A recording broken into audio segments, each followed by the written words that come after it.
He looks like he just got busted for drinking underage, and he's waiting for his dad to come home and lay down the law. Okay, but let's take a look at what happened 2 hours earlier. So this is what it looks like when you have very high status. What happens? Look at this. Everybody looking at Trump. Have you ever seen that like in a party or something like that when somebody who maybe is throwing the party or just the boss of a party or something shows up?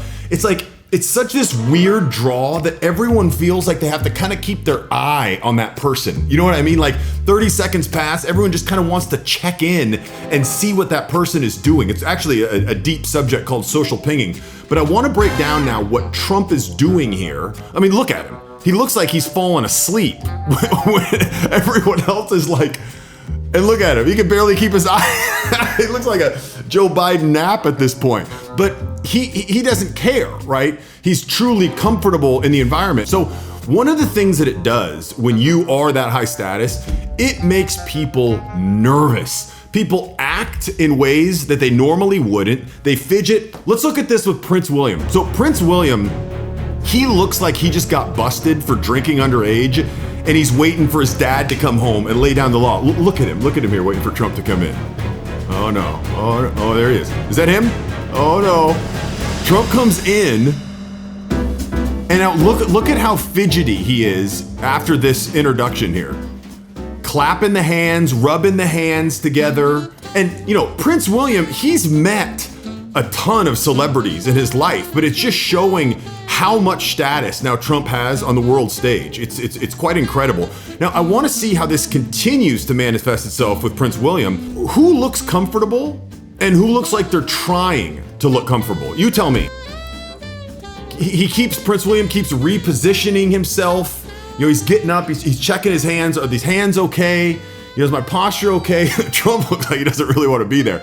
But you can just tell he's completely at ease, and Prince William is not. He just looks more stiff. And I understand they're taking pictures and things like that, but you can tell from the stiffness in the face, it's very hard for someone who's nervous.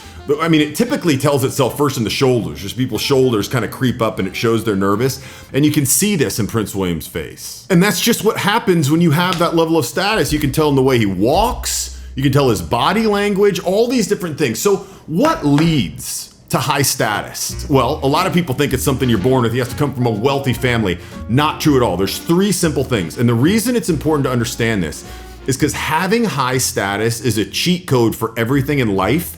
And if you have low status, you can be the most knowledgeable person on a subject and people are gonna see you as cut rate. And you can have basically average or a little better knowledge on a subject. And if you have status, they're gonna think you're the best in the world. It's so important. Most people don't understand it. Here's how you get it. 3 simple things. Number 1, how you sound.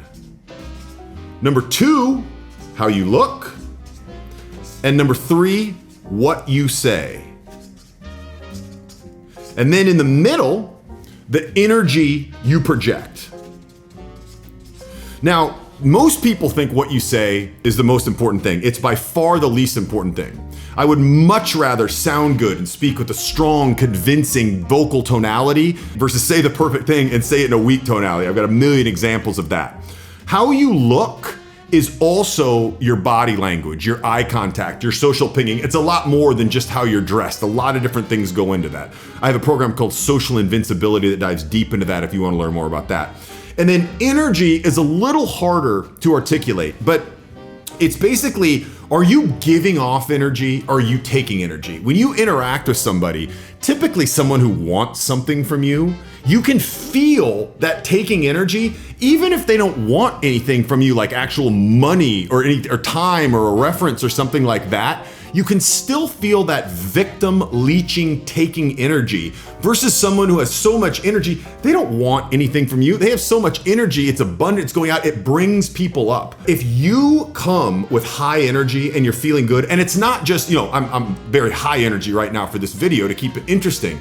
Doesn't have to be high energy. It can just be good energy. You can pull people up. So someone in a bad mood, if you're in a good mood and you can keep that good mood, that good energy going in the face of their bad mood, you can literally pull them up. And that's why people, when they meet people sometimes say, man, I don't know, I just felt good around them. It's typically not these 3 things, it's the energy that you convey. Now, I started the Charisma Matrix about 13 years ago, and I'll admit that now the name is a bit cheesy. And so I'm in the process of rebranding it to the Social Lab. And the reason I like that name is because lab kind of indicates experimentation and whatnot. But it'd be nice if I had the name right. It's called the Status Lab. I got the lab part right, that's cool. Off to a good start with the rebrand. To loop this back, what they were doing when people were always looking at him and what people are doing when they're at parties and they feel like they always have to look at the host, it's called social pinging. It's your subconscious is telling you, you need to check in with this person to be sure that what you're doing is appropriate or what you're doing is cool and good and acceptable. And the highest status person dictates if that's acceptable. If you're at some fancy party and all of a sudden, let's use the president for example, he does the crazy Trump dance, right? At most parties, if someone who's not very high status pulls out the Trump dance, it's gonna be inappropriate. What's everyone gonna do? Oh my gosh. But if it's Trump or the highest status person, what's everyone gonna do?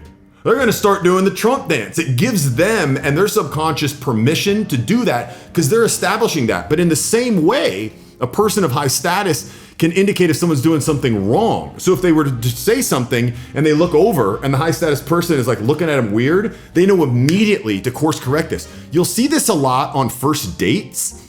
You can tell how many times someone has dated somebody because they're typically pinging off each other a lot more, basically just checking in to be sure the other person isn't weirded out. That's one way to put it. Now, another kind of cheat code that you can tell is if you see two people out on a date and one person is pinging a lot more than the other person, you can just kind of tell they're talking and the other person's like not looking.